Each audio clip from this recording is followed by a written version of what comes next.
안녕하세요. 새말람 강종진 세무사입니다. 오늘은 업무용 수용차 관련 규정에 대해서 총정리해 보겠습니다. 2016년에 기획재정부에서 업무용 수용차 법을 만들었을 때 법 제정에 참가하신 분의 이야기를 들어볼 수 있었는데, 초반 의도는 제네시스 G70까지는 한도에 걸리지 않고 이상 금액의 자동차는 한도에 걸리게 하는 게 목적이었다고 합니다.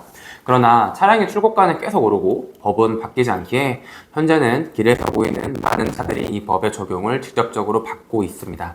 그렇기에 사업을 하시는 분들에게는 꼭 필요한 정보니까 끝까지 시청해주세요. 먼저 업무용 수용차 관련 규정이 무엇인지부터 살펴보겠습니다. 국세청은 2016년부터 업무용 수용차의 사적 사용을 제한하고 이를 투명하게 관리하기 위해 세법을 강화했는데요. 쉽게 말해 회사나 사업자가 사용하는 차량이 정말 업무에만 쓰이는지를 확인하고 사적 사용은 별도의 과세 대상에 포함시키겠다는 취지입니다. 그렇다면 이 규정의 핵심 내용을 살펴볼까요? 첫 번째로 감가상각비 한도 제한이 있습니다. 업무용 수용차의 감가상각비는 연간 800만원까지만 비용으로 인정됩니다. 감가상각비란 자산을 취득했을 때 시간이 지남에 따라 자산의 가치가 줄어드는 것을 말하고, 줄어드는 만큼 비용으로 인정받을 수 있는데, 업무용 수용차의 경우 총 취득가액을 5로 나눈 금액으로 5년 동안 동일하게 비용으로 인정받을 수 있습니다. 예를 들어 차량 가격이 5천만원이라고 해도 감가상각비로 인정되는 금액은 연 800만원까지만 가능합니다. 5천만원을 5로 나누면 1년에 1,000만원이라는 비용이 나오지만 연 800만원까지밖에 인정을 받을 수 없기 때문에 나머지 200만원의 경우 6년째부터 다시 비용 인정이 가능합니다. 두 번째로 차량 유지비. 차량 유지비에는 유류비, 수리비 같은 것들이 있는데 이것들과 보험료도 비용으로 인정됩니다.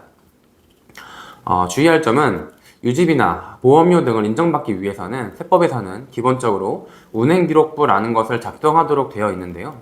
이를 정상적으로 작성할 시 관련된 비용은 모두 인정이 되나 이외에 사적으로 사용한 비율은 비용 처리에서 제외됩니다. 법인 사업자의 자동차 보험의 경우 업무 전용 자동차 보험으로 가입해야 비용으로 인정받을 수 있다는 점 꼭 알아두시면 좋을 것 같습니다. 세 번째로 운행기록부 작성 의무입니다. 차량 관련된 비용을 모두 인정받기 위해서는 반드시 운행기록부라는 것을 작성을 해야 됩니다.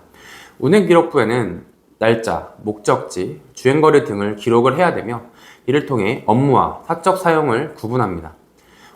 운행기록부를 작성하지 않으면 자동차 비용으로 아까 언급했던 감가상각비와 더불어 연 1,500만원까지만 인정됩니다.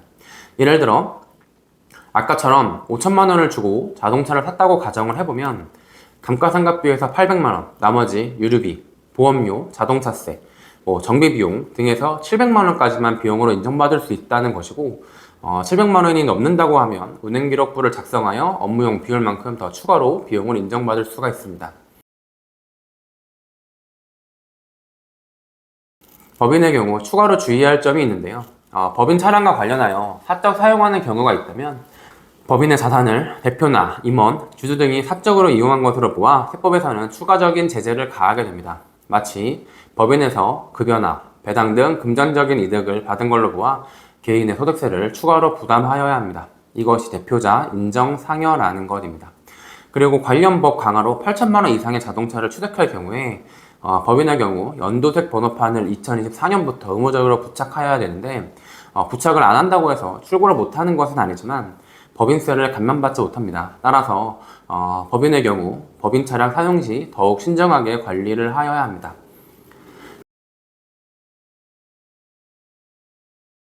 그렇다면 실무에서는 어떤 점을 주의를 해야 될까요? 첫째로 운행기록부 작성을 습관화하여야 합니다. 다만 유류비, 자동차 보험 등 1년간 따져봤을 때 연 700만원 이하의 금액이 든다면 굳이 작성을 안 해도 된다는 점 말씀드리며, 요즘에는 자동차에 부착하는 기기 같은 걸로 운행기록부를 작성을 해주는 프로그램 등이 많으니까 이를 활용을 해보시는 것도 좋을 것 같습니다. 두 번째로 사적 사용을 최소화하고 이를 뒷받침할 수 있는 관련 서류를 철저하게 관리를 해야 된다는 것입니다. 사적인 용도로 차량을 사용하는 경우에 해당 비율만큼 비용 처리가 제한됩니다. 차량금의 계약서, 유류비 영수증, 보험료 납부 내역 등을 모든 서류들 꼼꼼히 보관하여야 됩니다. 세무조사 시 이를 통해 입증할 수 있어야 합니다. 특히 요즘에는 법인에서 연두색 번호판을 부착하는 것을 막기 위해 다운 계약서를 쓰거나 아니면 단기 렌탈 등을 하는 케이스가 많습니다. 관련 조사가 앞으로 활성화될 예정이라고 하니 이런 부분에 대해 걱정이 있다면 미리미리 상담을 받으시는 것을 추천을 드립니다.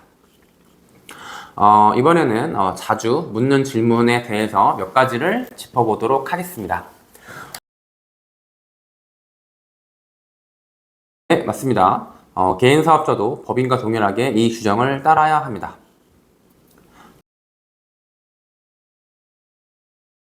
네, 중고차도 동일하게 연간 800만 원까지만 감가상각비로 인정이 됩니다.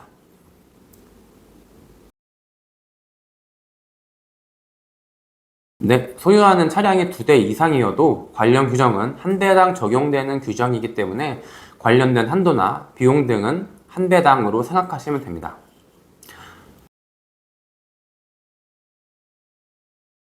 아닙니다.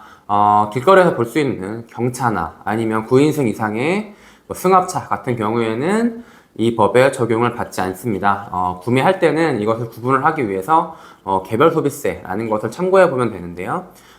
개별 소비세가 부과되지 않는 차량 등은 이 법에 적용을 받지 않는다라고 생각을 하시면 됩니다.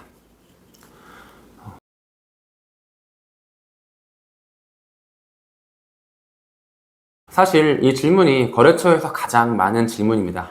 저도 궁금해서 이런저런 케이스로 계산을 좀 해보았는데 복잡한 건 뒤로 하고 결론만 말씀드리면 각 방법의 세금상의 차이는 생각보다 미미하기 때문에 총 취득금액이 가장 낮은 걸로 선택하시는 게 제일 좋은 방법입니다. 특히 요즘에는 이율이 너무 높기 때문에 일시불로 구매가 가능하다면 일시불, 다른 방법을 써야 한다면 무조건 이율이 조금이라도 낮은 금액을 선택하시는 게 좋습니다.